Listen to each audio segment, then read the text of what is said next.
Let me get through this. Hebrews chapter 12, verses 25 through 29. Musicians, if you don't, please just don't go too far and everything, because we're going to move through this, and I'm going to need your help in a minute. Hebrews 12, verses 25 through 29, out of the New King James Version. There is a very poignant word that is coming to bring a rebuke, an instruction, and an encouragement. And we're going to have all of this for you today. I want to encourage you, if you have not been attentive in our times of intercessory prayer, you may want to be there. God is releasing word and releasing impartation and releasing strategy and equipping for the believers. So I want to encourage you to be there. Hebrews 12, 25 through 29 out of the New King James Version, it says, "See that you do not refuse him who speaks. For if they did not escape who refused him who spoke on earth, much more shall we not escape if we turn away from him who speaks from heaven, whose voice then shook the earth. But now he has promised, saying, yet once more I shake not only the earth, but also heaven." Verse 27, now this yet once more indicates the removal of those things that are being shaken, as of things that are made, that the things which cannot be shaken may remain.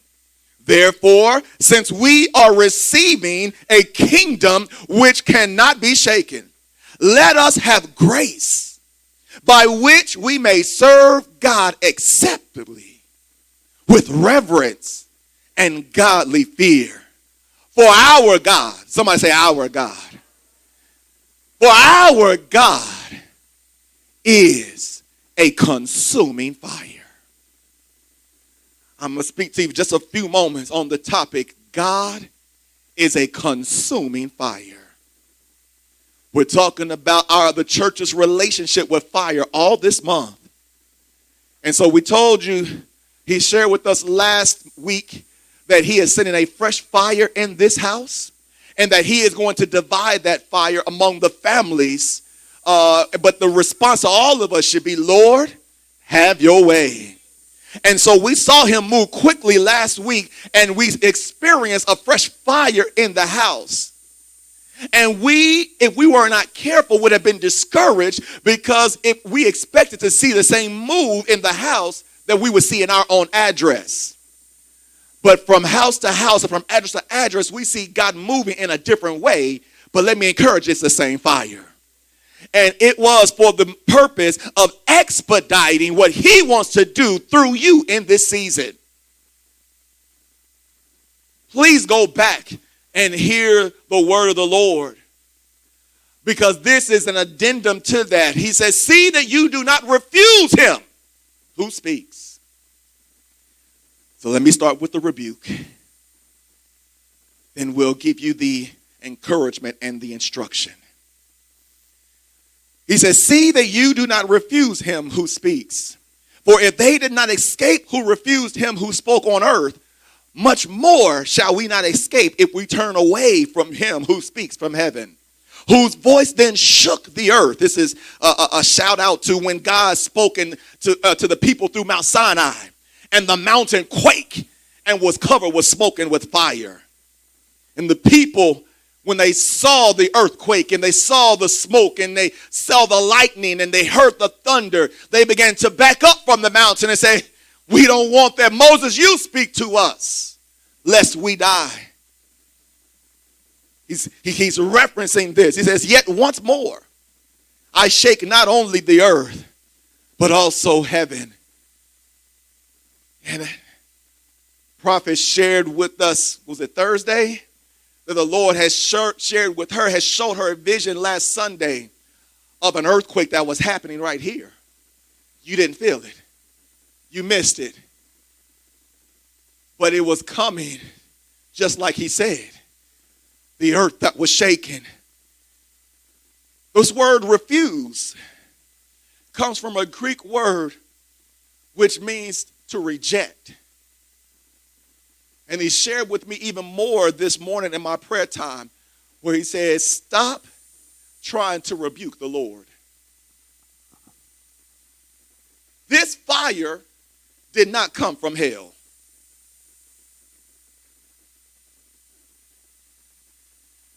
Our rebuke of the Lord is when we don't recognize that what he has sent actually came from him, was authorized by him for his purpose, even though it makes you uncomfortable. Even though it brings us into a place where we're not familiar and it threatens our convenience. And we want to pray, Lord, take it away. I'm here to instruct you and to inform you that God will not take away what he sent. Not until what he sent has fulfilled his purpose in your life. Your prayer request is futile because you're asking God to deny his own will. You're asking God to reject his own nature for your convenience. And he cannot deny himself. He says, even when we are unfaithful, he remains faithful because that's a part of his character. And what he is sharing with us is that as much as he loves us, he will not stoop to our level. See that you do not refuse him. I need you to check your attitude about what he is doing in our lives. I said our lives because no one is excluded from this. See that you check not just the words that come out of your mouth, but the words that are living in your head. Check the tempo of your heart and the curse words that live in your soul because of your disdain and your disagreement with how the Father chooses to exercise his plan and to bring you into his perfect will. The one that we say, yes, Lord, to. It's the reason why oftentimes he will show us the end result, but won't show us the journey. Because if we understood the journey, it would be a threat to our commitment to the end result. So he tells Jeremiah, he says, listen, I understand where you are, but I need you to realize something. I have not forgotten about you, for I know the thoughts that I think towards you. Thoughts of good and not of evil, to bring you to an expected end. Or another version would say to a future, to give you a future with hope. That hope is so crucial because that hope implies something that you wish for that you have not received just yet. I know you haven't received it yet. But in the moments when you have not received it, don't refuse what he has said. And don't forget what he thinks towards you. Because you won't escape. Let me talk to those of you online that think that just because you're not here in the building that gives you a pass. You will not escape. If you are connected to this house, you not being here, whether it is intentional or otherwise, does not excuse you from what God has planned for you. But, and I shared this on Thursday, but what happens is you will still go through it, but you will not have the equipping and the understanding on how to respond to what you're going through. And so you begin wrestling with God because you don't understand that this is what God intends to kill some things in us, to divide some things from us, to bring us into the covenant and the intimate relationship that we say we want with him.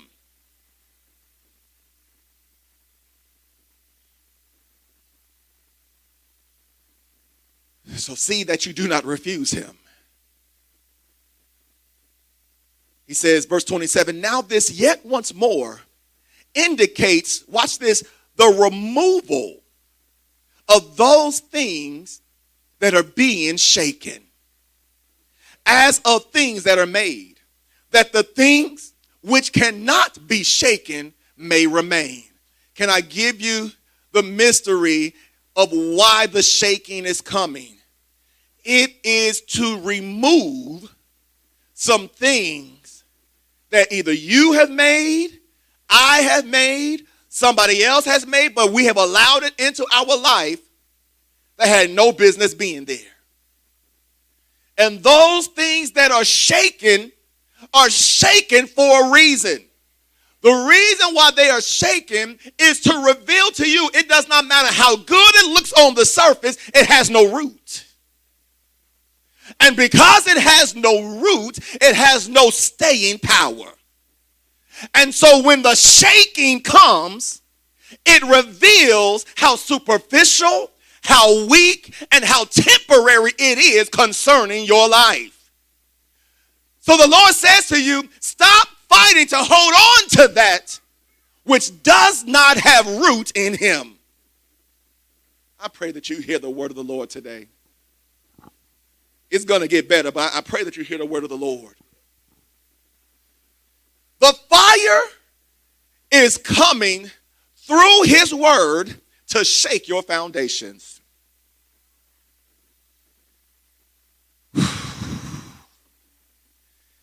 So that those things that are shaken can be identified so that they can be removed.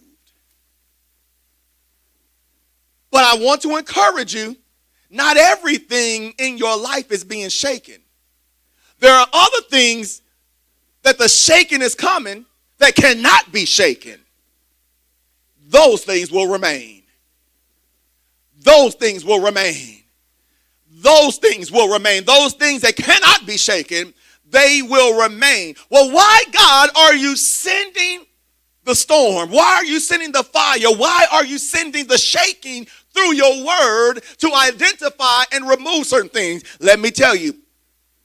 He says, verse 28, therefore, since we are receiving a kingdom which cannot be shaken, let us have grace by which we may serve God acceptably with reverence and godly fear. And so here's the reason why these things have to be shaken so that they can be identified and removed. It's because they're taking up space for something greater. I know you have come to grips. I know you like certain things. I know certain things give you pleasure, but he is sending a shaking to identify the temporary, the fallible nature of that thing, so that you would recognize that, wait a second, if I'm rooted in him and these things around me are not rooted in him, then there's a problem. Maybe it's not consistent with what he has called me to be. And if I am going to be planted, and if I'm going to root and build and plant some things, then Jeremiah tells us that we've got to first uproot some things. We've got to clear the way. We've got to excavate the land before. Now, we've seen this here in California. They're building up warehouses and houses all over the place. But before they lay a foundation, before they put up a house, before they begin to build the beams and the structure, the first thing they do is dig and remove. Yeah, I can see on the surface, this is good land, but I'm not building this on the surface. I've got to dig and remove. Because any house, any building, any warehouse, any structure that's going to stand is never built on the surface. If it's going to last, we have got to get our shovels to dig and then remove. Woo. Some of us have an awkward foundation because we didn't remove everything we saw. And we thought that we can build on top of things that were supposed to be removed. That's why we still can only go but so far in our relationship. Our building will only last but so long, will only endure so much because there's some things that you swept under the rug that has to be removed.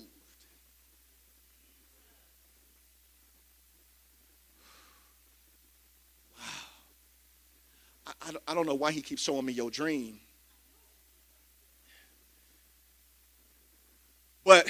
What the Lord is even showing me even now is a leaning building because your foundation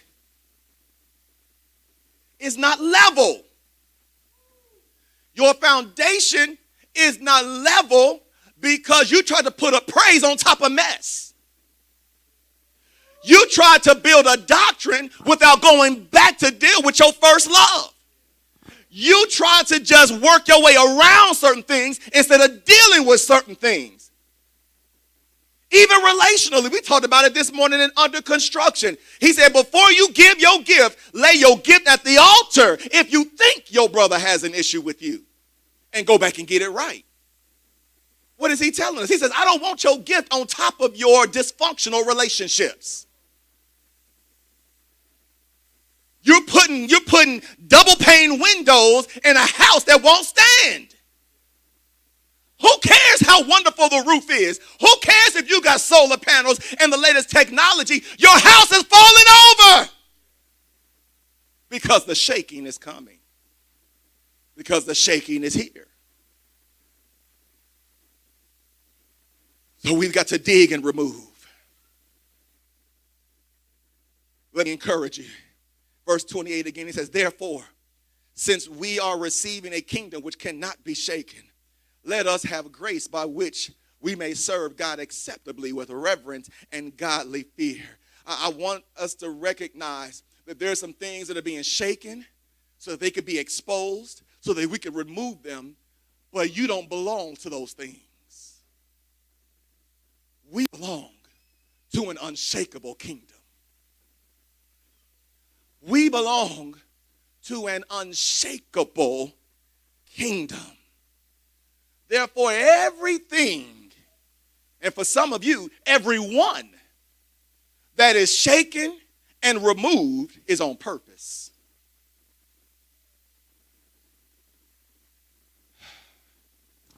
Let me give you some instruction real quick. Don't commit to anything before you determine if it's unshakable. Let me talk to you that are seeking relationships. Don't commit to anyone until you have determined that they are unshakable. Oh, there'll be red flags. You'll see it because people can only hide who they are but for so long. And a lie will be exposed in due time. What's happened in the dark will be brought to light. Wait for the shaking to come. Before you commit to it, wait for the shaking to come. But before you say, this is what I need to attach myself to, wait for the shaking to come and then acknowledge it and evaluate it. That's the word I'm looking for. Evaluate it. Examine it. Because the shaking comes to remove the clutter. And the clutter for some of you has a name. The clutter for some of you has a feeling. The clutter for some of us has a website address. The clutter for some of us, it fits in a bottle. The clutter for some of us, it has different things that takes us to different places. But I need us to realize that we are connected and belong to an unshakable kingdom. And he's sending the shaking to remove the clutter. He says, we are receiving a kingdom which cannot be shaken. It cannot be shaken. It cannot be shaken. So if there are things around you, things in your life that are being shaken, then it is an indication that they are not associated with his kingdom. Because who we are and what we receive and what we are a part of is a kingdom that cannot be shaken. So he says, let us have grace by which we may serve God acceptably with reverence and godly fear. And so we got to remove those things because the things that are being shaken, if we're not careful, will interrupt our worship, will interrupt our service of God. The things that are shaken, if we allow them to remain, will keep our mouth closed, will keep us from lifting our hands, When God is calling us to give him our declaration and our expression, we'll keep our hands in our pockets and our arms folded. Now, I ain't talking about just naturally, but even in our spirit. I mean, have you ever seen somebody just sitting in the spirit, just with their arms folded, just fighting, thinking they fighting against you? No, you're fighting against the Spirit of God. Be free in the name of Jesus. You don't change my worship if you don't open your mouth. You don't change my praise if you don't lift your hands. I'm trying to help you. But because of the presence of things that are shaken, it has the potential to threaten our worship of him. Because if we can serve God acceptably, then it implies the idea that there is an unacceptable worship that we can give him. That there is an unacceptable service that we can give him. It does not matter how much we want to be blessed if our houses are full of clutter.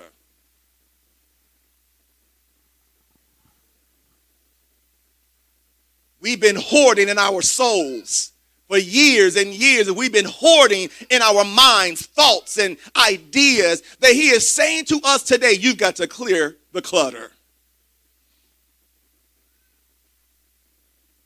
This is why under construction has been so powerful and so convicting.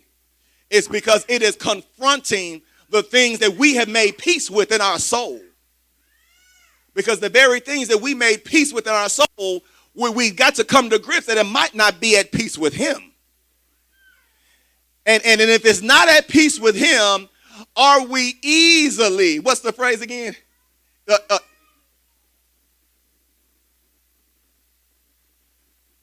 Easily, Lord have mercy. Because we get stuck.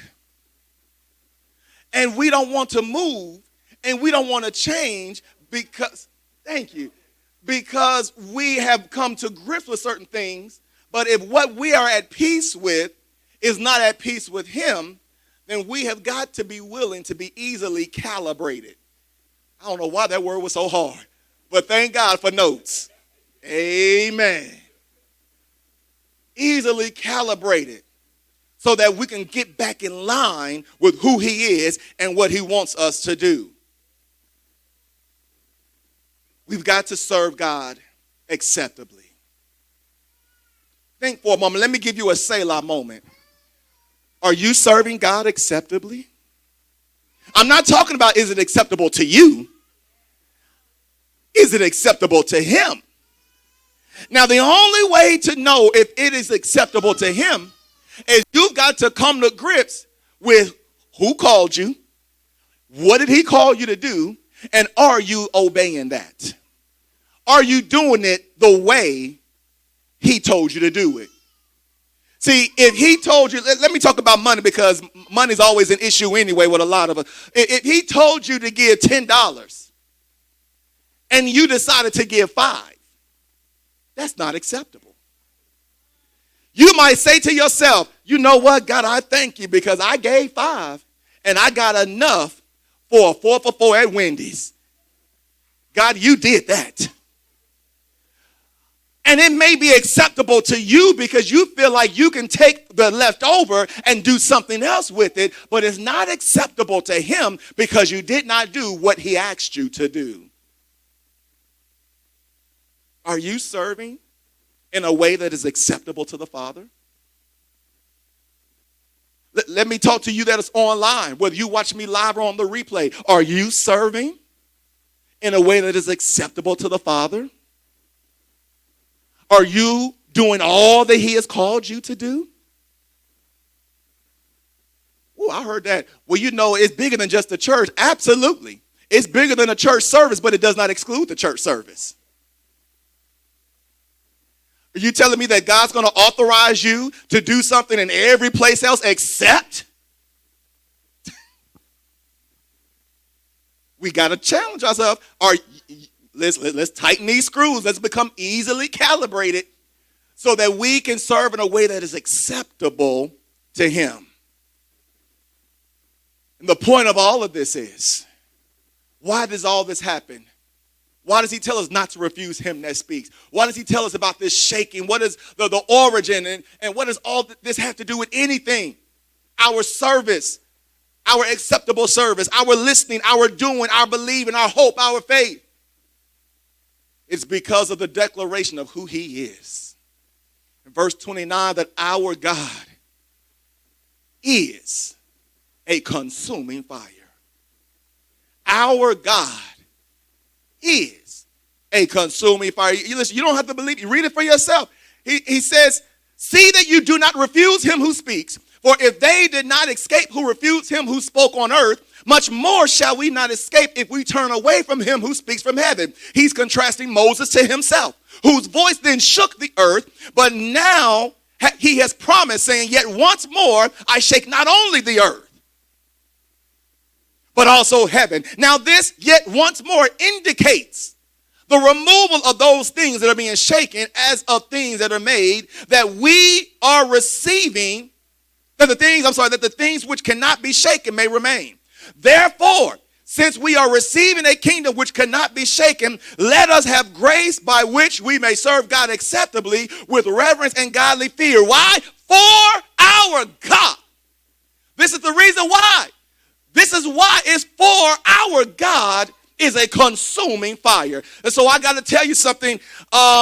He's sending a fresh fire.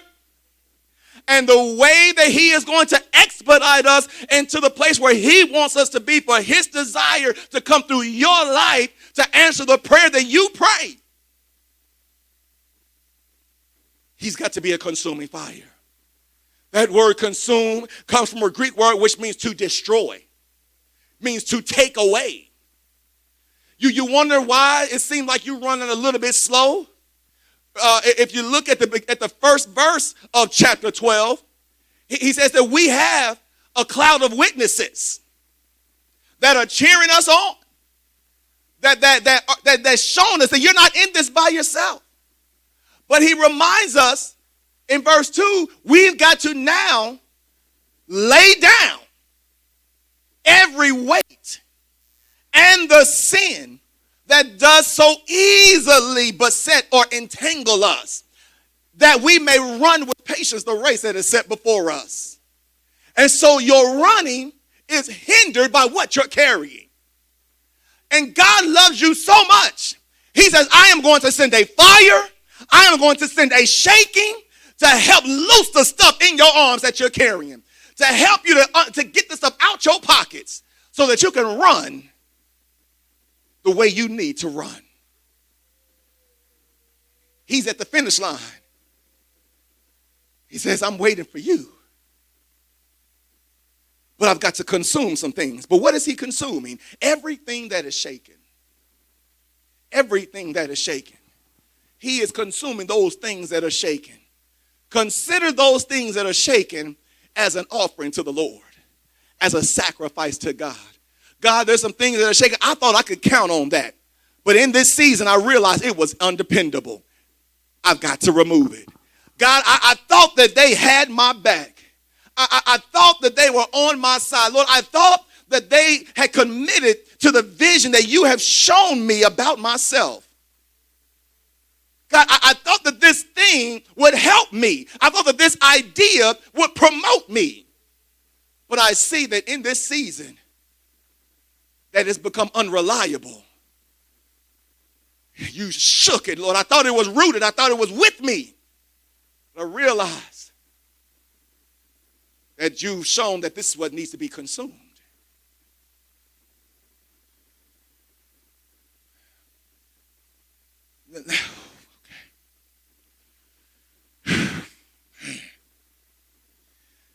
The Lord said in verse 28, we are receiving. He shared this with me when I was driving here this morning, that we are receiving a kingdom. Now I'm going to need your help for a second.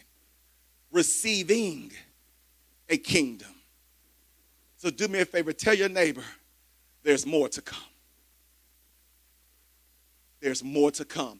I know you've received some stuff already, but we're receiving, which means there's more to come. Do me a favor Help me and help your neighbor real quick. Find a neighbor and ask them, do you want more? Find somebody, ask them, do you want more? No, wait for a response. Do you want more? Do you want more? All right, now if their answer is yes, then encourage them, let God consume it. Let God consume. Let God consume. If you want more, what you are lacking is not because God is limited. It's because you got too much stuff in the way. And so what happens is, as you begin to excavate your land, as you begin to dig up and remove, as you begin to allow God to consume that which is shaken, then you will see an increase of the capacity for him to pour out more. Because he understands the value of himself, so he only gives more where it's welcome. Again, the spirit realm operates by permission. And so some of us will say, God, I want more of you, but we'll fill our lives up with busyness. We'll fill our lives up, but we won't have time to pray, and we won't have time to study our word, and we won't have time for him, but we still want him to bless us. We still want him to do certain things, but there's got to be a consuming that has to take place where we allow him to reveal and remove everything that is not rooted in him. So you want more? Let God consume it. Now let me give you a warning, and I'm going to prophesy, then we're going to pray. When your obedience becomes shaky, then you will be in danger of the judgment of Jeremiah. I know we've always saw it as a praise break. But Jeremiah was he was at the end of himself. He know he heard from God. He know he spoke what God wanted him to speak.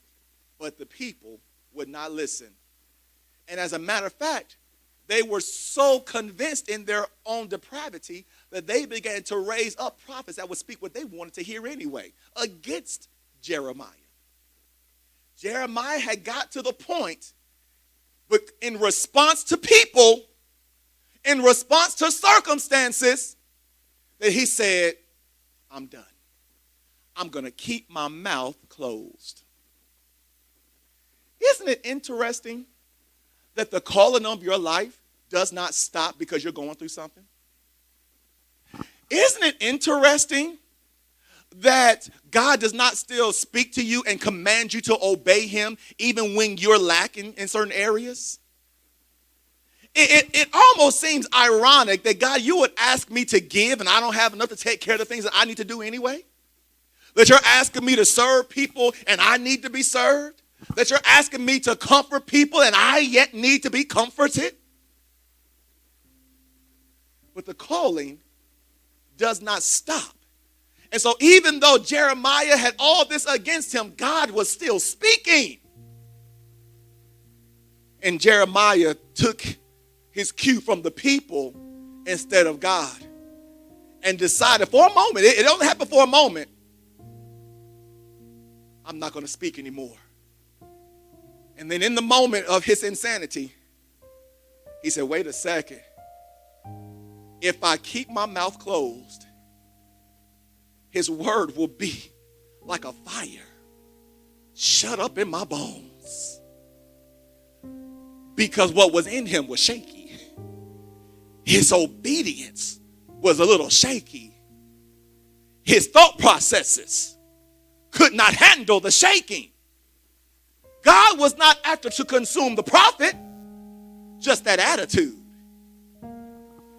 God is not coming here to consume you, just your motivation. He's not coming to put everybody against you. He is coming to show you that I'm with you. Woo. Okay.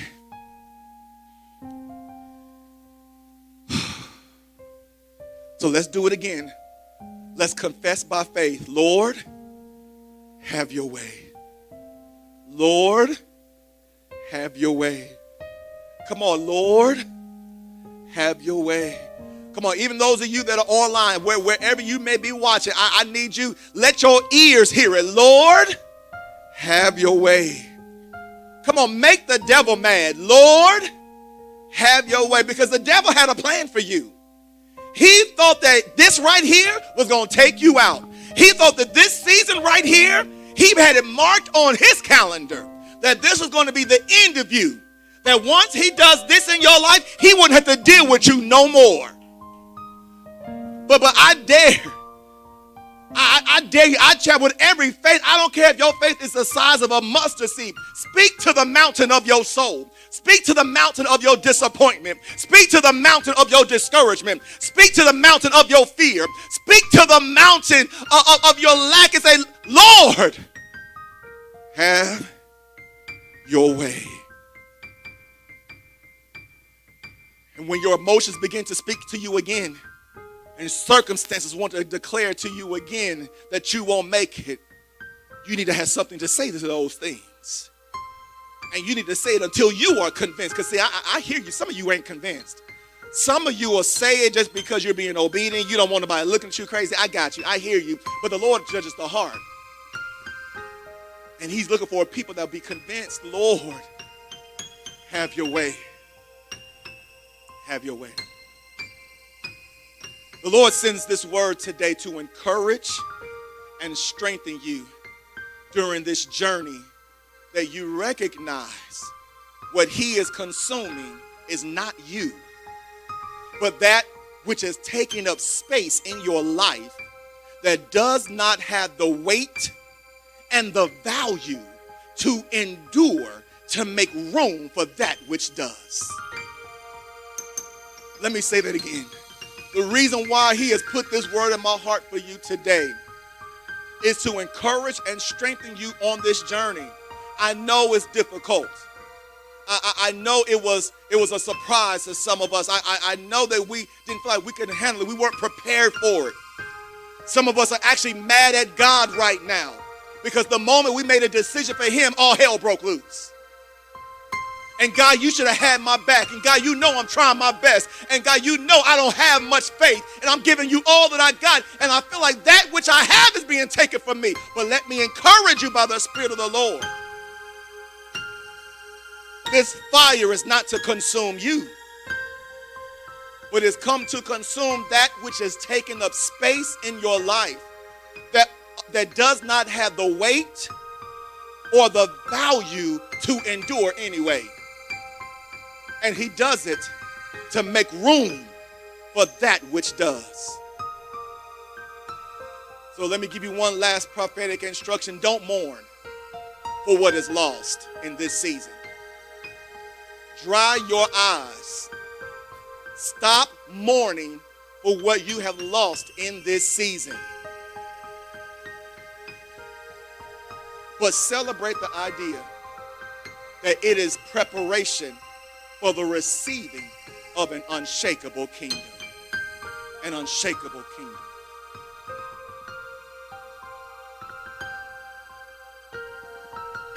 We need to pray. We need to pray.